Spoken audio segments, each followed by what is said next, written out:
अस्सलाम वालेकुम। चंद रोज़ पहले की बात है। पाकिस्तान से कुछ लोग जा रहे थे यूरोप की जानिब गैर क़ानूनी तरीके से, और डंकी फ़्लाइट के तरीके से वो जा रहे थे, जिसे डंकी मारना भी कहा जाता है। और उसमें तकरीबन 40 लोग जा बहक हो गए।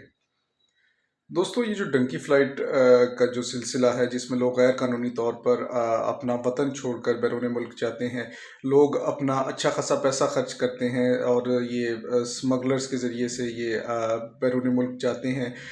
एक तो पैसा भी अच्छा खासा लगाते हैं, और फिर उसके बाद अपनी जान को ख़तरे में डाल कर जाते हैं। इस चीज़ की कोई ज़मानत नहीं होती कि वो ज़िंदा हो पहुँचेंगे या नहीं होंगे। ख़वातीन के साथ अक्सर जिनसी ज़्यादती हो जाती है, ख़वातीन को बेचा भी जाता है, और मर्दों के साथ भी बहुत सारे मामलात हो जाते हैं। लोग मर जाते हैं बड़ी मुश्किल और हालात में, और बड़ी तकलीफ़ के साथ उन्हें जाना पड़ता है बाहर।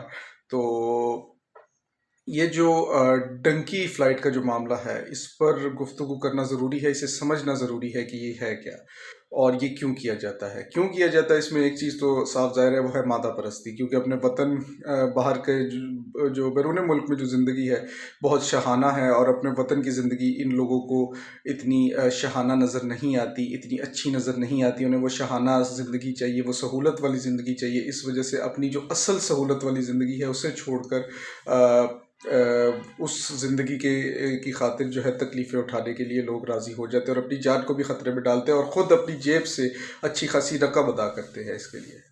तो मादा परस्ती क्या है, ये भी समझना ज़रूरी है। इंशाअल्लाह जल्द ही हम मादा परस्ती और डंकी फ़्लाइट का जो मामला है, यानी डंकी मारना जो है, जिस पर शाहरुख खान ने एक फ़िल्म में काम किया था, राजकुमार हिरानी की फ़िल्म थी, शाहरुख खान ने मरकज़ी किरदार अदा किया था डंकी के नाम से। उसमें भी उन्होंने कुछ हालात आपको बताए थे कि डंकी में क्या क्या मुश्किलात होती हैं। तो इन सब चीज़ों पर हम इंशाअल्लाह जल्द तबसरा करेंगे।